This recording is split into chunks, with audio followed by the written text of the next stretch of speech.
specialist there.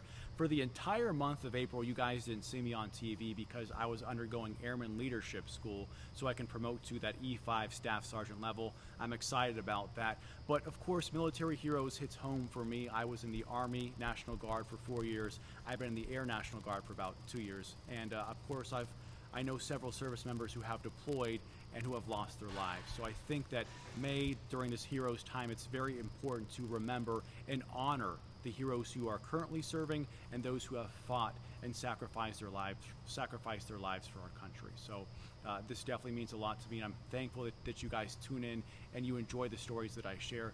I quickly want to show you guys around this Lone Star Flight Museum. We are looking at some World War II era planes. That one right there is very recognizable. I was told that's an Army plane from World War II. If we can pan back over here to the left, that is a Navy plane from World War II. So this museum is just full of so much rich history. Of course, I'm an Air Force member, so I should probably know a bit more about these planes, but they are before my time. But if I can take you guys over here a little bit. In that corner, let me direct my voice over here, is one of the drones that used to be flown at Ellington Field. So a bit of history. We're going kind of the past to the present here, looking at the planes from our left to our right. And this is a Reaper, and it just got here to the Lone Star Flight Museum. The CEO showed me this Reaper about 2 hours ago, and it's very recognizable for me because, again, at Ellington Field we do fly those drones. We have some drone pilots there. Yeah, so I've enjoyed giving you guys a tour. Let's keep giving you guys a walk around here. I know the museum is closed Monday through Wednesday right now, but there are going to be some new guidelines issued on Friday. So hopefully the museum opens back up along with many other places during the pandemic.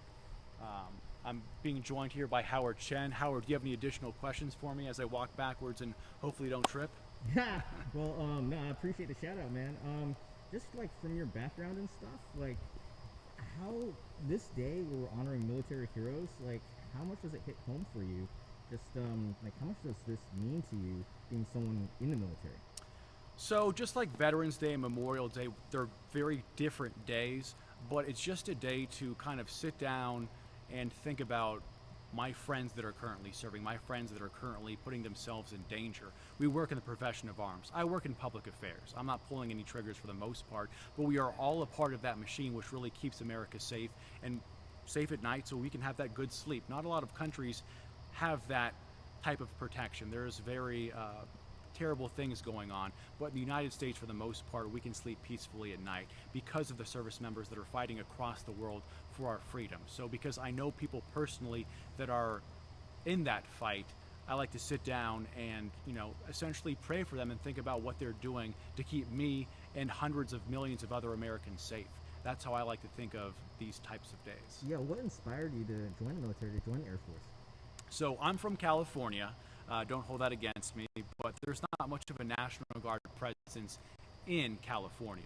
I've been a news reporter for the past decade, and when I was in Alabama, we were covering a tornado that had hit an area within my coverage area. And the Army came out, and I was like, the Army is here in Alabama for a tornado? I was blown away. I talked with a service member, and they explained, hey, I'm not actually in the active duty Army. I am in the Alabama Army National Guard, and I am here deploying to make sure that the citizens of Alabama have the water, the food they need to get back on their feet. I actually live just a few blocks away from where the tornado hit. So finding out this service member lived a few blocks away and was coming to help his fellow citizens, his fellow Alabamians, I was blown away, and I thought, you know what? I want to do this too. So I signed the dotted line, and I went to basic training in Relaxin Jackson, South Carolina. Then I went to my AIT school, advanced training in Baltimore at Fort Meade. And then I went to West Palm Beach, and now I'm here in Houston, Texas, reporting the news for KPRC. So it's really been a yeah. Like, after all that, with that story, just to be here right now, is it kind of coming full circle a little bit for you? Just like you're reporting here in this museum, just a little bit away from Ellington Field. Yeah, Ellington Field is maybe 200 yards that way. The gate is anyway. My office is about 400 more yards after that. And it really is a trip, to see all these World War II era planes again, to show the people. And then right next to these old school planes, you see this Reaper which again is more modern age. We don't currently use it right now at Ellington Field, but still, it just shows how far our country has gone in the fight to keep us safe. So it is, as I mentioned before, a trip. But I just want to say thank you to everyone who's tuned in, who has enjoyed